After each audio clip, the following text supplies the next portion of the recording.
Imagina você tá lendo uma webtoon onde nos primeiros segundos da obra você já vê o prota perdendo a cabeça literalmente, ao mesmo tempo que ele acaba renascendo, e a gente vê que ele acaba passando por todo um ritual onde ele fortifica o corpo e traz um plano pra se vingar do seu próprio pai. Essa é a história de Revenge of the Sword.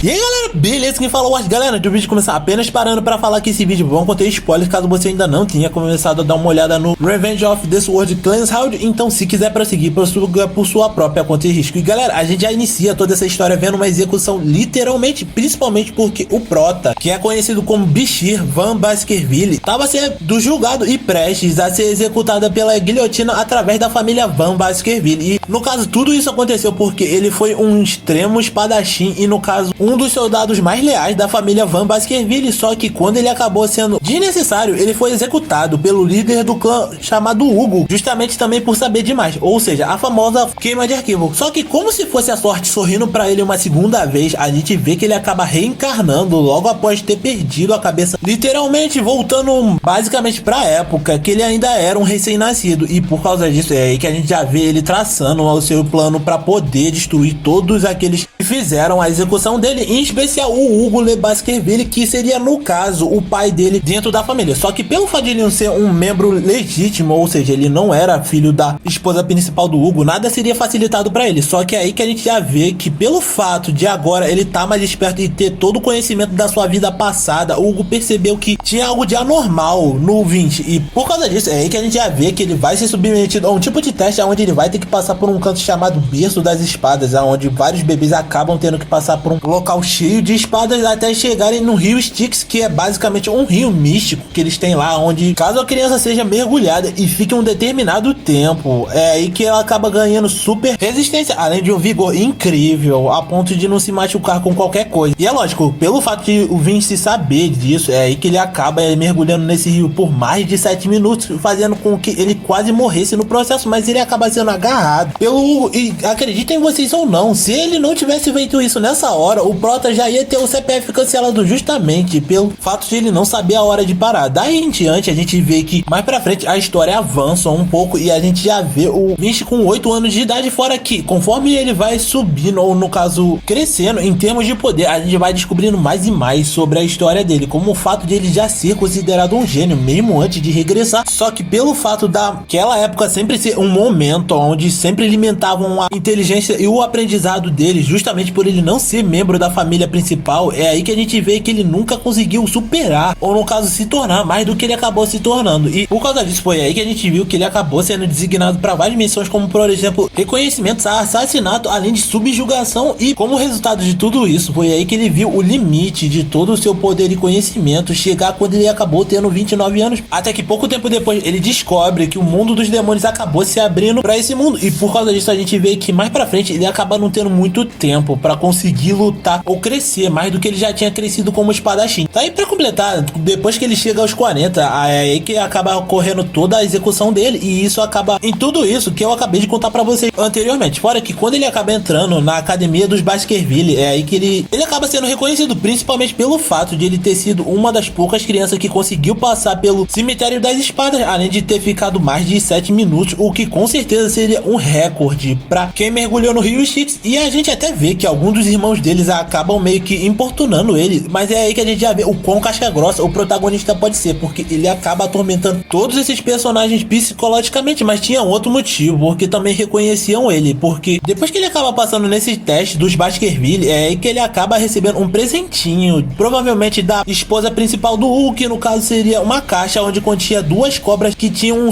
veneno extremamente mortal, só que o que provavelmente ela não contava era que o Vince facilmente esmagou todas as cobras, como se não fosse nada demais, fazendo com que todos os empregados, quando fossem ver o que tinha acontecido na manhã seguinte, ficassem horrorizados com toda aquela situação. Fora que pelo fato de ele estar dentro dessa instituição, é aí que a gente já vê que quando começa uma das provas mais mortais, onde ele precisava capturar um monstro dentro desse teste, é aí que a gente vê que ele consegue vários hacks, como no caso quando ele acaba matando um Cérbero de 3 cabeças, já que após ter matado esse bicho, ele vai ao encontro de uma espada de demônios que é chamada de Beelzebub, e essa espada supostamente tem a capacidade capacidade de absorver o sangue e habilidades dos seus inimigos. E pelo que foi falado dentro da história, isso é basicamente uma relíquia que existe dentro do clã Baskerville, mas tinha sido guardado dentro de uma DG para que não caísse em mãos erradas, já que originalmente essa espada era de certa forma um demônio que foi enfrentado pelo primeiro líder do clã Baskerville e provavelmente ele acabou selando ele dentro da espada. Só que o que acontece? A gente sabe que o Bashir já teve ali justamente porque o cara tem as memórias da sua vida passada, mas pelo fato de na sua vida anterior ele já ter passado ali na forma adulta, já tinha passado vários Baskerville que tinham feito o rapa dentro daquela DG. Só que agora, como ele já era mais novo, ele já podia entrar dentro daquela DG para poder pegar essa espada primeiro, e graças a isso foi aí que ele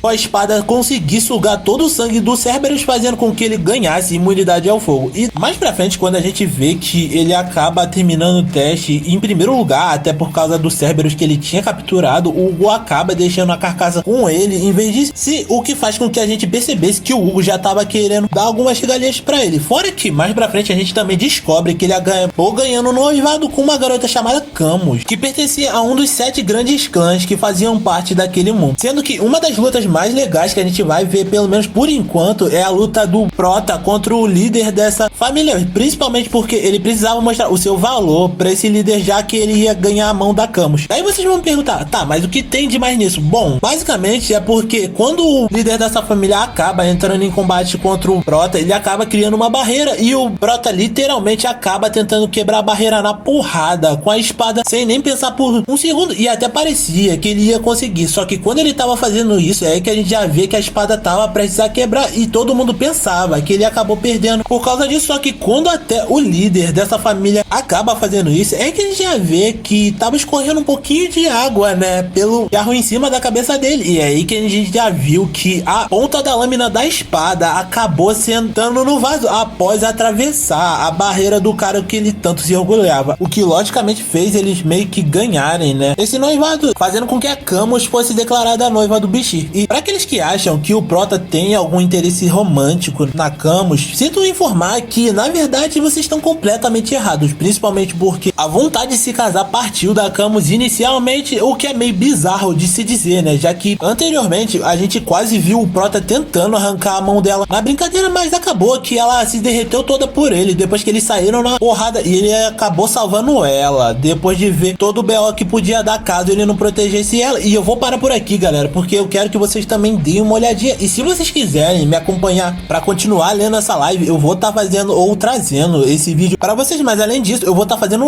lives pra vocês estarem dando uma olhadinha. E eu também gostaria que vocês comentassem aqui embaixo se vocês curtem esse tipo de obra e querem que eu traga mais além dessa, ou então os próximos capítulos, já que tudo que eu coloquei aqui é basicamente uma especulação de vários capítulos que eu li dentro da live. Mas é claro, caso você queira ficar por dentro ou saber quando vai começar a próxima live, você tem que estar inscrito no canal, deixar o like, compartilhar pra geral que não conhece ou não deu uma olhadinha ainda na obra, além de não esquecer de ativar o sininho para não perder as notificações. Fora que você fazendo isso, você contribui para continuar vendo todas as obras que você ainda não deu uma olhadinha ou não sabia que existia. E por hoje era isso, galera, valeu, falou, fui.